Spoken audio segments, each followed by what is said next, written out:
You guys are so freaking talented, and I'm just so happy to see your faces. The winner of the competition in first place is going over to Malaysia. PlayByPause called Earth is Healing.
Hi everyone, welcome back to the channel. This is Sean from PlayByPause.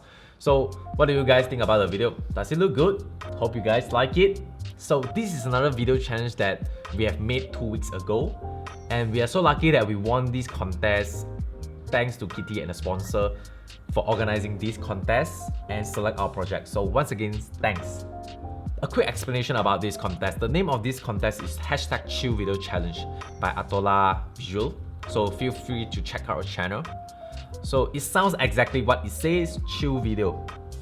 So the rule is pretty simple. Create a chill video with any device at indoor using music beat song. And that's about it. So me and my partner saw this contest and we thought it'd be fun to join as usual. And it's a 5-day project, include posts. It's definitely the longest project that we have done for YouTube content, and we think it's totally worth it. Even though the end result is not, I would say, perfect, but I do believe it's worth it, and we kind of learn a lot during this process. So as usual, always try to create and enjoy the process. So recently we received some question about how we achieved this video, what's the gear that I've been using, what's the lighting, so on and so forth. So as usual, we'll just share the behind the scene with you guys. So let's jump right in. So first, the idea or concept of the video. At first, we do not have any clue or idea for this project, but the first thing that comes in my mind when I heard Chill Video Challenge is something environment related, such as ocean or moon. So we did some research and we came across this ad. It's an iPhone ad and it's amazing and it's so satisfying watching it. So definitely check it out. Then we did more research and a lot of experiment. To be honest, 50% of our projects didn't come exactly what we want, but it turns out great. I guess sometimes the perfect shot comes unexpectedly. Next, gear.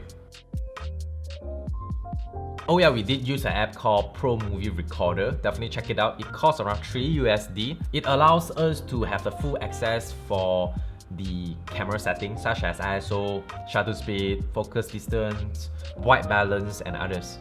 The first sequence bubble, we tried 2 different setups for the bubble sequence. The first sequence is using a long table and a monitor. One main light source with a huge diffuser at the left and also a huge reflector at the right. The main reason we're having these 2 huge setups is to kind of give a transparent yet reflective surface for the bubble so that we can capture the rainbow light color cast from the bubble. As for a monitor, we just play some Galaxy video behind, as a background, so that it gives some dimension and color to the scene. As for second setup, we have a similar approach, just that this time we are using a bigger monitor, which is a TV. And we remove one of our reflector and use a reflective board or surface as the base. Lastly, we did try to turn off the main light except the TV, so that we can get some sort of a thin light stripe across the border of the bubble when the Galaxy video play. Aside from that, we try to play around with the reflective surface so that we can get some sort of like mirror effects in camera. With some masking and dissolve in post, you'll get something like this.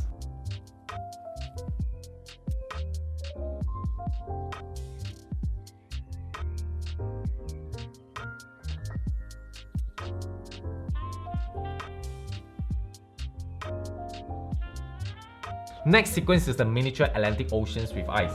So how do we create this miniature setup at indoor? It's pretty simple actually. You just need a long container, or in our case, a long mirror with frame. You wrap it up with a plastic cling wrap and then fill it up with water and ice cube, and that's it.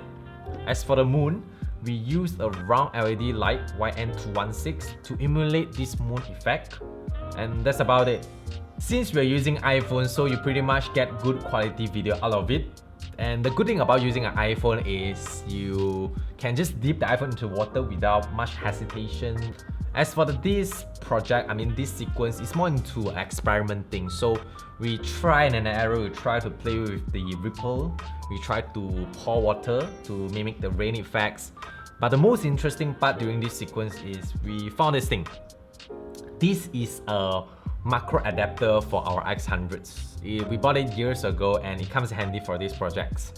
It's a fairly affordable adapter and it creates amazing results. It helps us to create macro shots by putting in front of the iPhone lens. The only downside for this adapter is it creates chromatic aberrations, in other words, color fringing or purple fringings. It's quite a common problem for this kind of affordable adapter, so something to keep in mind if you're interested with this. Next, melting ice. We have two different approaches for this sequence. The first approach is simplest yet time-consuming, time-lapse. I believe most of you guys heard of it, so you just have to set everything in manual ISO, shutter, white balance, focus. Lastly, the time-lapse feature. Based on my experience, I think 10 seconds for each photo works pretty good. As for our second approach, it tends to be more fun and time efficient. Things that you need: tripod, C-stand, clamp, blowtorch and ice. Firstly, you need to prepare a few boxes of ice so that you can get more perfect shots. Next, just clamp the ice onto the C-stand. Then place your iPhone to the desired spot that you want. And lastly, just burn the ice with the blowtorch. And that's about it. This is the fun part where you just burn the ice with different angle until you get the ideal result that you want. In my case, personally, I like to place my phone under the ice and then put on the macro adapter so that I can get some little details while the ice is melting. You can get those water droplets, some cracks of ice. It's such amazing that you can get all these amazing detail shots with this macro adapter.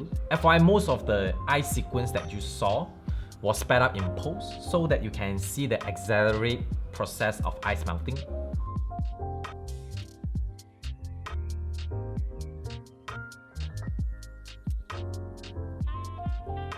Next, water ink effect. I believe some photographers seen this kind of effect before. The concept is pretty simple. You just need a water tank, ink, not a typical pen ink or watercolor. You need acrylic ink. So what is acrylic ink? This is acrylic ink. It's an acrylic based, water resistant, and it comes a lot of texture when it drops into water. And lastly, the most important part, it'll have a longer lifespan in water compared to others. So you definitely need this in this project. And tips for having a clear, nice water ink effect is to get a flat surface water tank because a flat surface water tank able to avoid distortions or soft image compared to curved surface. As for the setup, we use two LED lights, two lights at left and right of the water tank. As for the camera setting, we try different frame rate.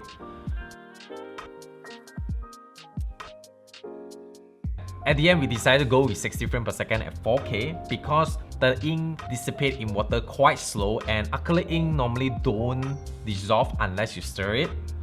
And as you can see, we try to use a spoon as our focus guideline, and then CK will drop the ink to the focus point that we set earlier. In this experiment, we try different varieties such as the color of the ink, we try to drop the ink in different positions, we try different speed, and also we try to stir the ink.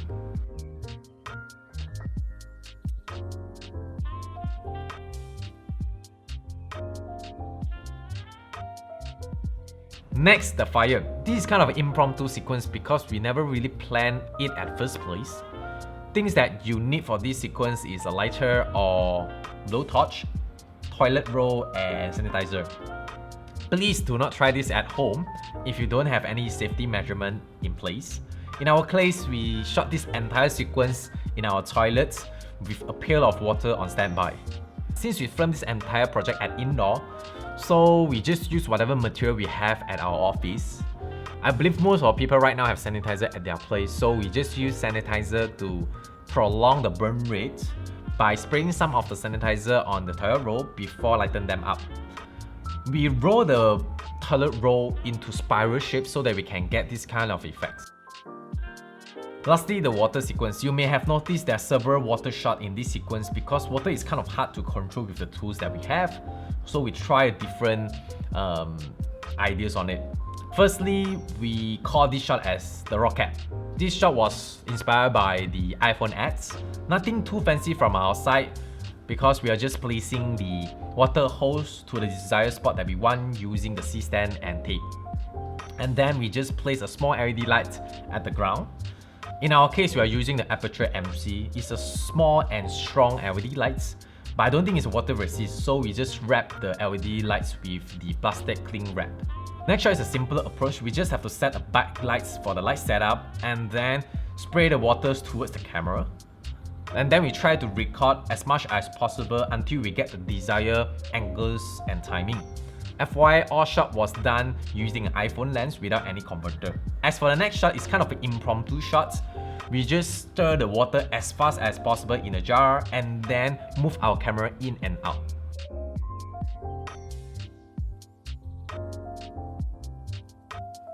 Lastly, the end shot. We wanted to create a backlight raining effect for these shots without seeing the light source.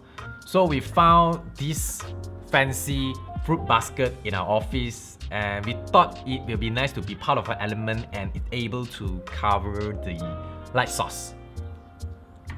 So how do we do it? It's pretty simple. We just have to attach the Aperture MC behind the fruit basket and then tape everything to the C-stand. We know this is going to be the last shot, so I just lie on the ground just to make sure I can see what's happening behind the camera. I know it sounds a bit crazy because I'm going to get wet after this, but it's fine since it's going to be a last shot. And that's about it. I hope you guys like this video. I hope this breakdown answers some of your questions. Once again, thanks Kitty and the sponsor for this contest. We do enjoy and happy to be part of it. And as always, create, learn, and have fun. I'll see you guys in the next video.